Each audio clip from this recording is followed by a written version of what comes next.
A voice calls out to Elric Melvinger as he looks at an image reflected in his eyes. The voice explains to him that he has a disease called blockage disease. The body on the left represents Elric while the body on the right represented normal people. The disease he has was a rare one, where it stops mana from flowing freely in the body. Mana was essential to magic users. Elric was revealed to be at the Royal Magic Hospital where the doctor continues to tell him that they had tried everything to cure his disease but none of it had worked. The doctor then tells him that he was unable to use magic but Elric drowned out the doctor's voice before hearing everything. Time went by and Elric at the Uston Academy talking on the phone with his older sister. His sister asks about how his body was and what the doctors were doing, hoping they had found a cure and that if he needed more money, she would give it to him. But Elric refuses his sister's offer, telling her to calm down and that he wasn't a kid anymore. She shouldn't worry much as he would be cured soon. Elric then decides to lie to his sister about his friends calling him and asks her to call him again soon. Elric was angry at the fact that he could not tell her the truth about not being able to return home. At the academy, the students are discussing their grades. A report card is shown, revealing that Elric had scored A+ for 4 theory exams in a row. The crowd of students stare at the notice board, convinced that Melvinger grades were really consistent. But Elric's face was covered in sweat and anger. He couldn't believe that he had failed all 3 of the magic practical exams for the 4th time.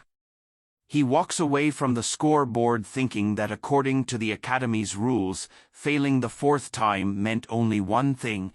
He shuddered at the thought of the consequence of failing. It was expulsion. He thought to himself that if he were to be expelled, he won't be able to bring glory to his family. Elric had spent countless nights studying his best in order to stay in school. This resulted in him being able to understand all the logic that the school needed students to understand. He even aced the theory exams. Elric didn't want to say it himself, but he had always thought of himself as special compared to everyone else. Not only was he extremely smart, he had the ability to detect and understand mana better than anyone else. However, there was a problem. A scene is shown where students are practicing the use of magic to form a circle. A hand is shown struggling as the person holds it out. The students made fun of Elric as it was his hand, stating how a senior is struggling in a first-year class and couldn't even form a circle. The professor tells Elric to consider giving on magic and to be a scholar instead. He would personally give a good word to the headmaster. But Elric cursed his blockage disease. Because of it he couldn't even use magic and could only become a magic scholar, making it impossible to bring back glory to his family. Elric looks up to a great statue, calling it grandfather. Elric's grandfather was the hero of the Demon War, nicknamed the Magician of the Stars. With a single snap of his fingers, he had destroyed all the demons with ease. This was the great hero magician Uston Melvinger, and the nation's greatest magic school was this Uston Academy. As he looks at the statue, other students looked at him and wondered how someone like him could be the grandson of the first headmaster. The disgrace of Melvinger family, the students whispered as Elric heard it. They wondered how far a magic royal family could fall as Elric stood still. The students begin to leave Elric alone when Elric calls out to them. He asked if they were first-year students in the physical magic department and they tell him they were. Elric begins to walk towards them asking if they knew any assistant professors that goes by Sean. The 2 girls responded that he was a really close friend. Elric then asks what was their name with an evil grin. He leaned towards them, telling them that with Sean's personality there was no way he would stand for it. The students rushed to run away, cursing at Elric. Before leaving, Elric looks at them and sighs before noticing something. He looks back the grand statue of his grandfather, thinking if either him or his father were still here, but he wipes that thought from his mind, thinking that he must stay focused and to be strong while cursing his body. He clenches his necktie and looks proudly ahead, determined to solve his own problems. Elric is seen going through papers at a table. He reads through the reports, but nothing is seen about blockage disease. But soon a shadow is cast over him. A red-haired student grabs his head and slams it hard into the ground, looking like a demon. The students around are shocked at what they see. Elric holds the back of his head, shouting out at who the F. But the red-haired student was Sean Noster, the third son of the Noster family. He asked Elric if he had been using his name as he pleased. Elric greets Sean as the great and friendly, but Sean tells him to F off and to stop bothering the young ones by selling his name. The students watching these two were nervous AF. The two sat down at a table. Elric tells him that he understood and wants Sean to buy him a drink, but Sean declines, saying, "F you, I rather die than do that." But deep down Sean wondered if he had hit him too hard. Elric gazes at him as he tells him to come closer for a second and to never do that ever again. Elric looks at Sean, thinking that after his family had fallen, 6 other families led the magic tower and were called the Hexagram. Sean was a member as he was a son of the Noster family. As Elric pulls out papers from his bag, he knew that once Sean graduated early, he would be on course to be a professor, a sign of the elite. But Elric smiles gleefully at the fact that Sean was one of the few on his side. Sean looks at Elric, wondering what was wrong with him and that he was grossing him out. He passes a report to Elric. Elric wondered what it was reading, that it was called Diamond Dragon Exploration Plan. Elric takes a sip of his drink, asking Sean why he was giving this to him. Sean explained that an ancient dragon species were recently discovered, and they had found a nest of them. He wanted Elric to be a part of the expedition crew too. Elric grabs the report in shock of what Sean had just told him. Elric stares at the report intensely, as he had thought that dragons were extinct, and now they had found a nest of dragons who were considered to be the source of all magic. Sean blushes a bit as he tells him that if Elric finds an artifact, the Academy would turn a blind eye on his expulsion. He tells Elric this was all due to him. As Elric read through the report, he experiences multiple emotions, as the thought of finding an artifact made him happy, and that there was a chance there was something in the nest that could cure his blockage disease. But then realizes that anything he finds would be taken by the Dean, making him a sad boy. But a thought occurred to him as he slams his hand on the table. Sean was stunned at Elric's action, wondering why he was hitting the table like that, but Elric was in deep thought that the heavens was giving him a chance. Elric starts to giggle, but soon bursts out in full laughter, laughing like the mad Joker. Sean calls him a crazy bastard for laughing like a maniac. Elric calls out to Sean as he points to a red circle on the map. He smiles at Sean, telling him that there was no nest at that area. Sean begins to give the bombastic side eye to his left and right sides, seeing that no one was paying attention to them. He was glad that no one appeared to be listening to them. He leans close to Elric and whispers to him to watch his mouth, saying that many professors took part in this project, and that Elric was challenging all of those big shots at once. But Elric remained confident in his words, saying it was the truth. As he sat back down, Sean stares at him and wonders if he should bash his friend's head in again, while Elric looks at him, thinking that he should act properly as a son of the Noster family. Sean decides to hear the reasoning behind Elric's words and began to cast a blue spell on the map.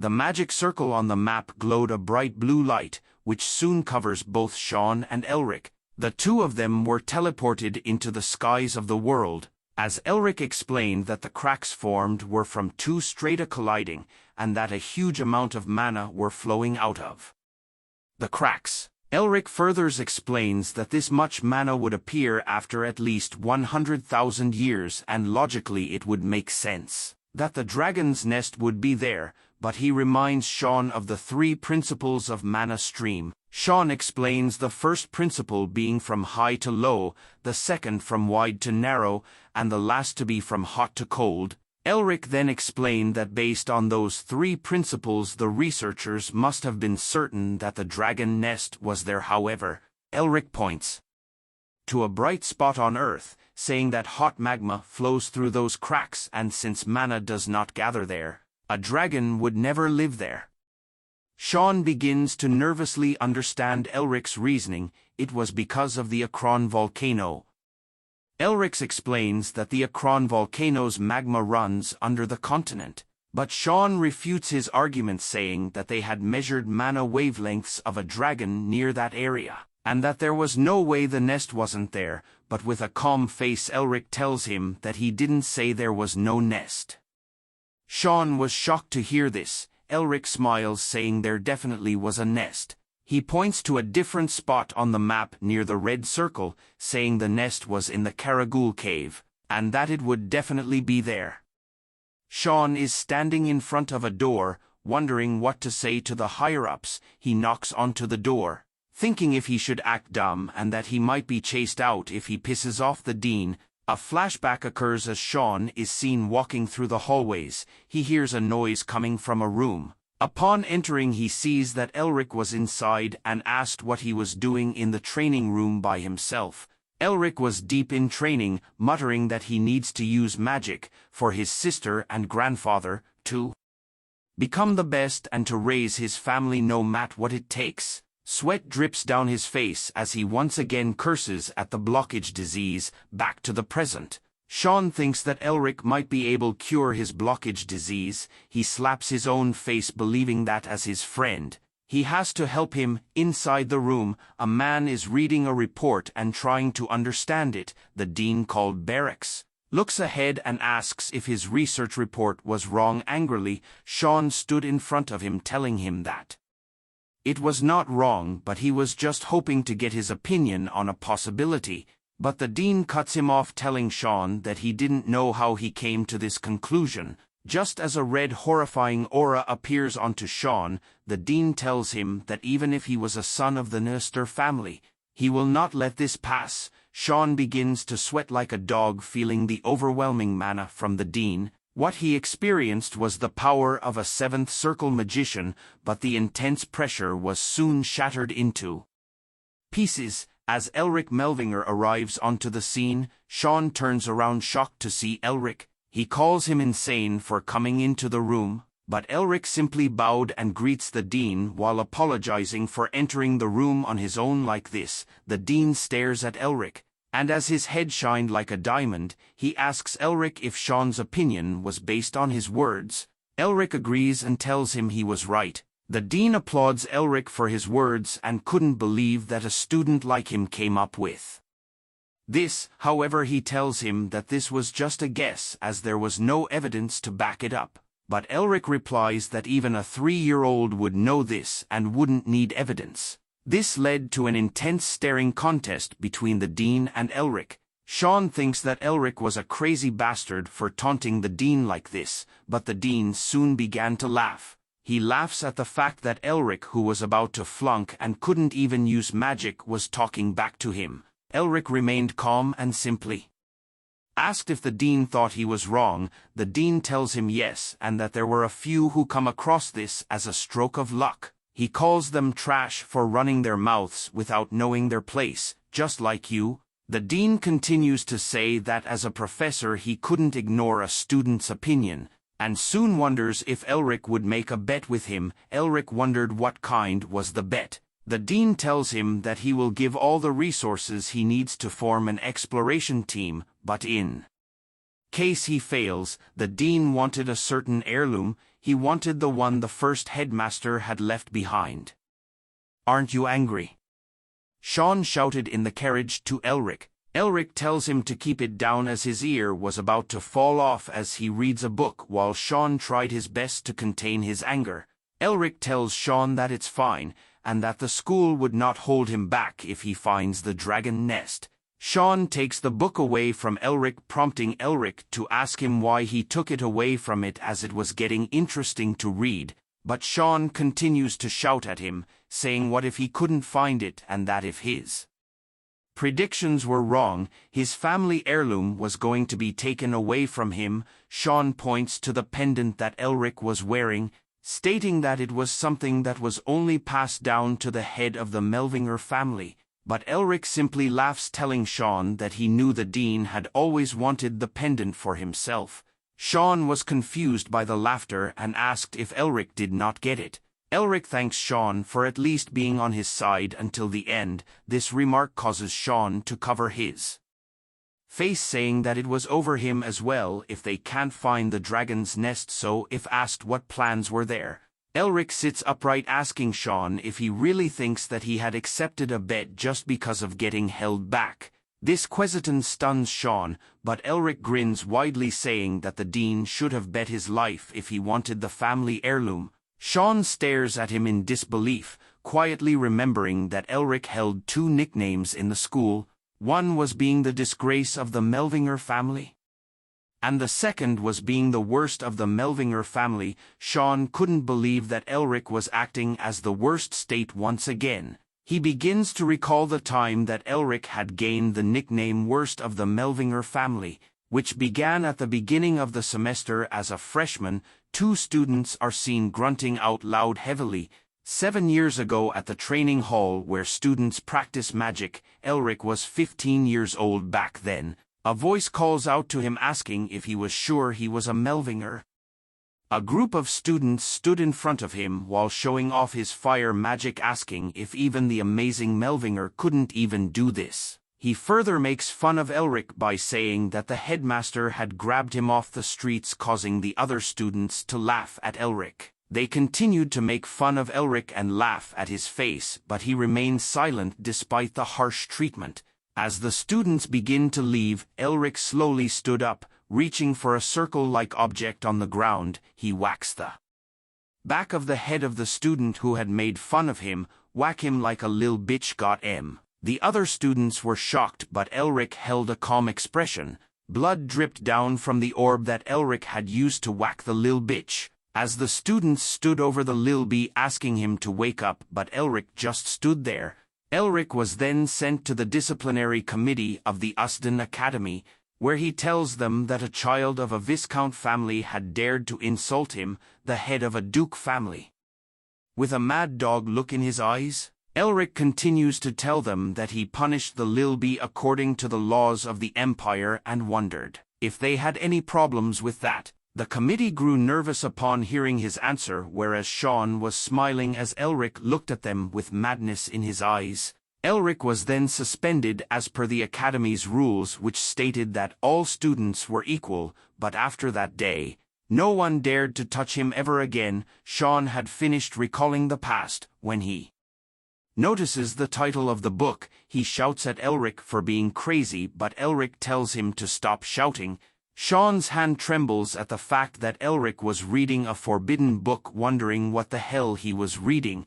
Elric simply giggles and tells him that if it was discovered he would be burned at the stake. Sean notes that Elric was definitely crazy and hands the book back to him, continuing to ask him what he plans to do upon learning the Beast King's body-strengthening arts. Elric thinks deeply about that question and answered that he thought it would be useful in treating the blockage disease. He explains that back when the Beast King invaded the Empire with his army of beast men, the Empire had a difficult time because of the body strengthening that enabled the Beast King to enhance his physical abilities. The body strengthening arts were then lost once the Empire had driven out the beast kind and beast men by building a wall. Sean added that the scholars had failed in recovering that art, but Elric tells him that he had recovered it as he flips through the book. Sean tells him that he was tired of being shocked by Elric's achievements and that he can do whatever he wants. A loud sound is heard, causing the carriage to come to a sudden stop. Elric and Sean exit the carriage, asking what was going on that stopped the carriage from moving, when suddenly a group of students calls out to Elric, saying it has been a long time. Elric looks at the students, not expecting to see them at all. He asks them why they were here, and the leader of the group, Rivern, who was senior researcher of the Barracks Research Institute, told Elric that they were here because they loved their classmates. Hearing this made Sean angry and he calls them bastards. Rivern turns to his group telling Elric that the Dean had sent them to help him. Elric was surprised to hear this but knew that instead of helping, they were here to torment and get in his way. Sean whispered to Elric if he knew that many of the students were hiding their mana, and Elric replies that sounded more like the Dean. Elric tells him not to worry, saying he had prepared something as he slowly removes his shirt. Sean stares at it in disbelief, wondering where he got these things, but Elric simply gave off a devilish grin. The Dean was trembling in anger upon hearing that Elric had taken the Gehenna's breath and Azure Sky Lord armor, as the student tells the Dean nervously that he had asked them to help Elric as much as possible. The Dean calls them crazy for lending those items to Elric, as the breath of Gehenna was a gourd that contained hellfire that will burn until the target is reduced to ashes, and the Azure Sky Lord armor had extreme resistance against not only physical attacks but elemental magic as well. The Dean was angry at the fact they had lent 4-star magic equipment that was enough to burn a town to ashes to a mere student. He rubs his bald head, telling the student to get lost as he was going crazy. The student leaves in a hurry as the Dean takes a deep breath. He reads the paper thinking that if the other candidates find out about this, they were going to make a big deal out of it. But the Dean soon realizes something, that if Elric manages to find the dragon's nest, he says that it wasn't bad and that you couldn't fool blood after all. He slams the paper on the table, thinking of replacing the stupid research team, but his body trembles like a sick pervert. He sticks out his tongue, thinking that thanks to those idiots he would get a hold of the magic pendant. The Dean believes that as long as he gets his hand on the magic pendant, he was guaranteed to be the next headmaster. He crumbles the paper and exudes a purplish hellfire around him, saying that it was only victory for Elric if he makes it out alive. Thanks for watching the latest part from the voice of Manhwa. Subscribe for more content and don't forget to comment below what you want to see in the future. Like and share for more Manhwa recaps.